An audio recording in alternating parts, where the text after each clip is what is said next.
I'm out on the 190 acre field, taking a look around, getting an idea for what needs to get done. Because this is my big project right now. I got the big old pond over there. It's almost a lake. But if you take a look around, you're gonna see that it's covered with trees. All right, it's absolutely covered with trees. This property is absolutely covered with trees, and you can see I bulldozed a walking path around the property just so I can get around the property and take a look at the fence and see what's going on with the fence. But you can tell that the property is absolutely covered in these trees. And, you can see that this property is absolutely covered with these trees. And these trees, this is why the trees are so nasty. The trees look like this. All right. This is why the trees are no good. This is a very rough species of tree to deal with. Okay, it's called the honey locust, and it's a very rough tree. And I got all these weeds here too, and so my whole thing with this right now is well, I just figured I would come out here and take a look.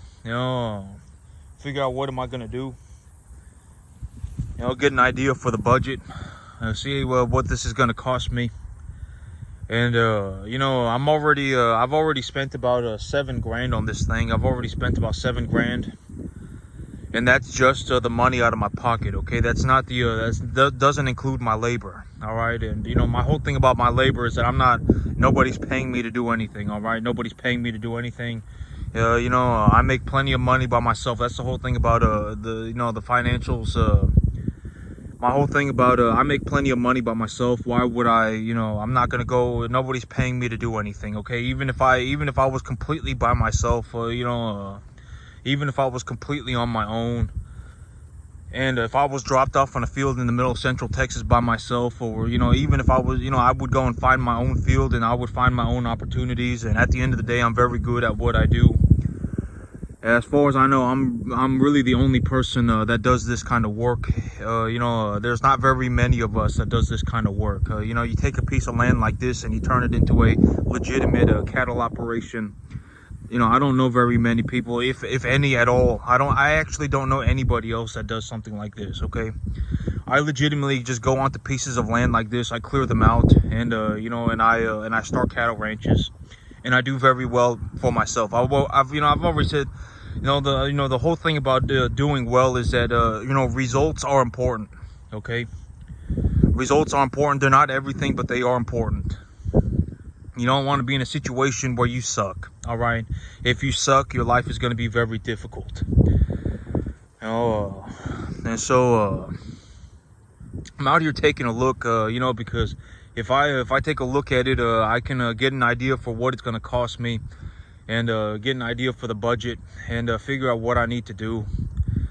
The whole thing about it with it right now is that the herbicide that I would utilize from the research that I have done, and from the information that I have from just what I've come to understand, is that the best herbicide to use on a tree like this, the best herbicide to use is a picloram. That's from my understanding, but it says to utilize picloram, you have to spray it. It's said in the paper that it is very important. And you can see that this is a different type of tree, but it's about the same situation, right? It's got these giant thorns on them. And this property is absolutely covered in this tree. And but the herbicide that is the best herbicide to use on a property like this is something called picloram. But I was reading about picloram, and it said that picloram, it's very important to utilize the picloram in the spring through the early summer, when the plant is effectively, leaving hibernation, right? The plant will, when it gets very cold, the metabolic activity of the plant effectively just completely stops. And then when the spring hits, there's an accelerated amount of metabolic activity in the plant. In the spring, when the plant is leaving dormancy, not hibernation, when the plant is leaving dormancy, there is an accelerated amount of metabolic activity, and that is when you want to use picloram. And the paper that I read, I think, well, I read 2 or 3 different papers, and one of the papers, I believe it said, it specifically stated that the tree needs to be about 6 foot tall, which this tree is about 6 foot tall. I mean, and maybe about 8 foot tall, but you know, who cares, right? 8 foot tall, it doesn't matter. And the picloram, if it's utilized at if it's sprayed on the field at I believe it's 40 gallons per acre, and it's sprayed at 7.48 acid equivalents per liter, then there is a 100% kill rate on the mesquite trees. And so, but it said in the paper that it is very important to spray the herbicide in the spring and in the fall. And so I'm looking to get everything. But picloram, the thing about picloram is that I'll probably have to end up using something called Tordon 22K, or there's also like Triumph 22K, and there's a different you know, different brands, but it's effectively a 22% picloram. And this picloram, you know, it's about $35 an acre. It's about $35 an acre, $40 an acre, and you know, with shipping and everything, it might be $45 or $50 an acre. And so if I'm gonna spray 100 acres, that's $4,000 just for the herbicide. That's $5,000 just for the herbicide. And so in my head, I'm like thinking, should I just get 2 bulldozers, right? Because, you know, renting 1 bulldozer and you know, getting someone to drive the bulldozer, you know, it effectively costs about $5 grand. It costs about well, then you got to add in the cost of fuel, and you know, 5 days at 400. Oh wait, excuse me. Yeah, 5 days at 400 is not $1,000. That's $2,000. So I mean, we're talking about it's about $7,000, because the machine uses about 50 gallons of diesel you know, a day too. So you know, and diesel is about you know, is about 315, 330, something like that per gallon. So you know, that costs money too, and it also needs DEF. It also needs a jug of DEF every day. So you know, about 1 jug of DEF every day. So you know, that costs money too. So you know, so I'm like, you know, should I spray picloram on 100 acres, or should I just use that money and get myself another bulldozer, and just have 2 bulldozers out here, and then just you know, but if I get 2 bulldozers out here, that's gonna cost me 14-15 grand, which I don't care about.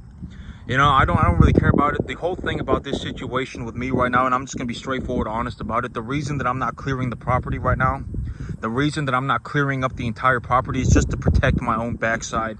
Okay, I'm gonna be completely honest about it. In the contract, it says that if the owner decides to sell the property if the owner decides to sell the property at any time, that they can just give me a 3-month notice, and then I'm SOL. So you know, that's the whole reason for it. I'm not looking to you know, because you know, it is what it is. Okay, like if I was guaranteed a 5-year contract on this property, no matter what, under any circumstance, then I would just go ahead and clear it up, you know, ASAP. But I'm not gonna do that.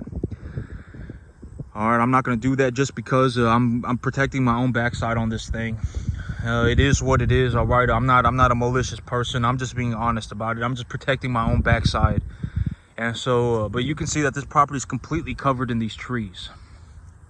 And these little weeds, stuff like this, I'm not worried about stuff like this. In all honesty, when it gets cold, this stuff will die.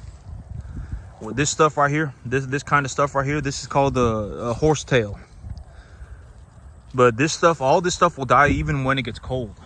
And then in all honesty, in the spring, you know, I can just spray herbicide and it'll stop it from germinating. So it doesn't matter. This stuff doesn't matter. This stuff right here doesn't matter. What I'm concerned about is the trees. I need to figure out what I'm gonna do with these trees. And should I just get 2 bulldozers out here? What do I think it's gonna cost me? I think for me to legitimately clear all of this up, I think, you know, in terms of an honest to God budget, just me being straightforward, honest about it, I think it's going to cost me 20-25 grand. I think it's going to cost me another 25 to 25 grand, or 20 to 25 grand. That another 20-25. It's not just, it's going to, I've already spent about $7,000 on this thing. And I cleared about 50 acres, okay? And I cleared a clear-cut walking path around the entire property.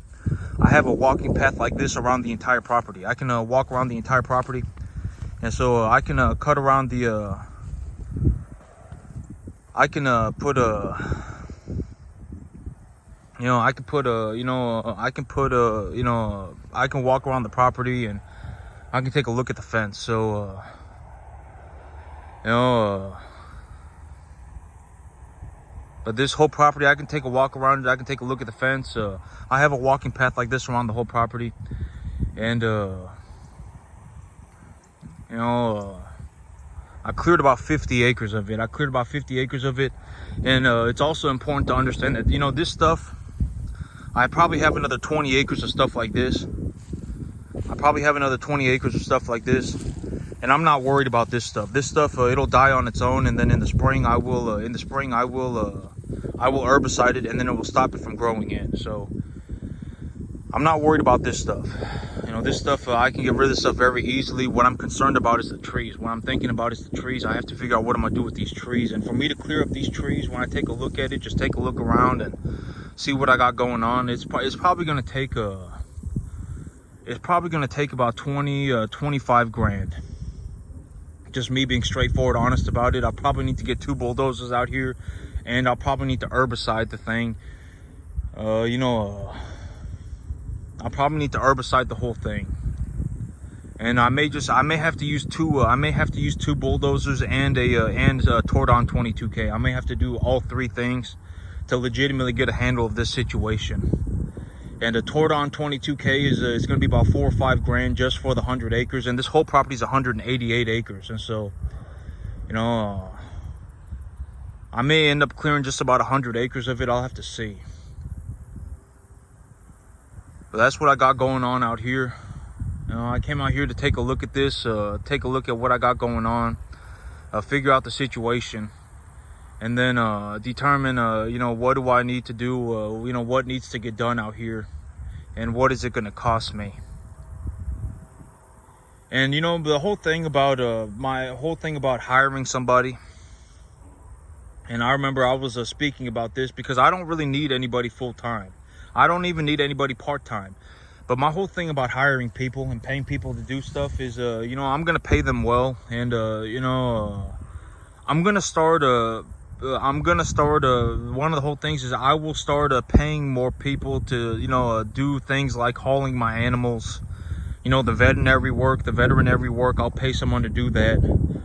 You know, and I'll pay somebody to, you know, haul my animals, right? I'm not gonna, you know, be hauling my animals to the sale barn by myself. I probably won't be doing that anymore.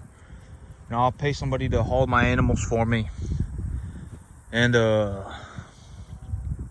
you know, but I don't need anybody full-time, and I don't need anybody part-time. You know, I don't need anybody full-time. I don't need anybody part-time. But, you know, whenever I need anything done, if I need anything done, you know, I can pay somebody to do it, and I'll pay them $50 an hour. You know, but that's my whole thing about hiring people. My whole thing about hiring people is that there's no reason for me to hire somebody full-time. I don't need anybody full-time. I don't need anybody part-time, right? And so, you know, I'll pay, you know, whenever I need anything, you know, I'll pay a fair wage.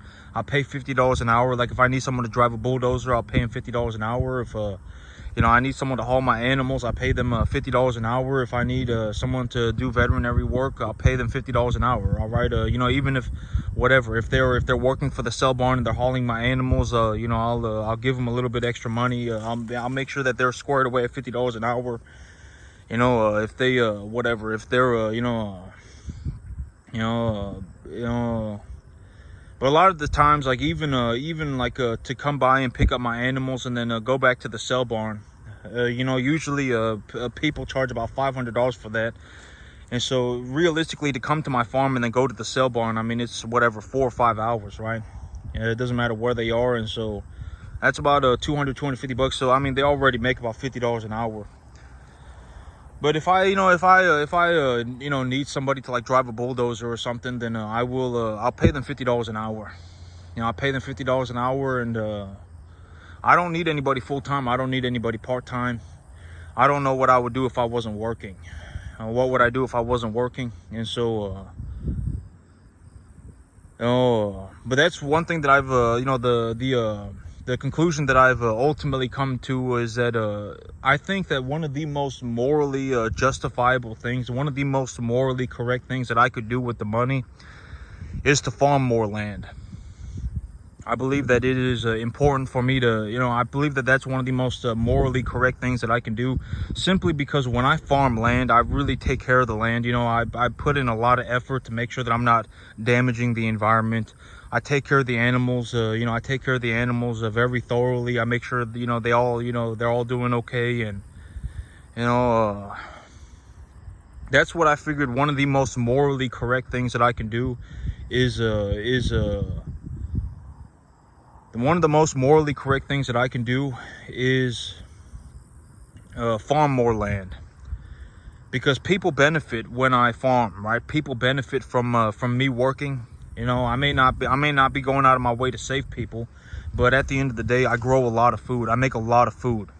All right, I produce a lot of food, and so people benefit from me farming. And when I farm, I take a lot of effort. I put in a lot of effort to to be the most morally responsible farmer that I can be, right? I look to damage the environment the least as possible, right? If anything, I look to improve the environment, right? Fertilizing your property properly, fertilizing properly will actually improve your environment.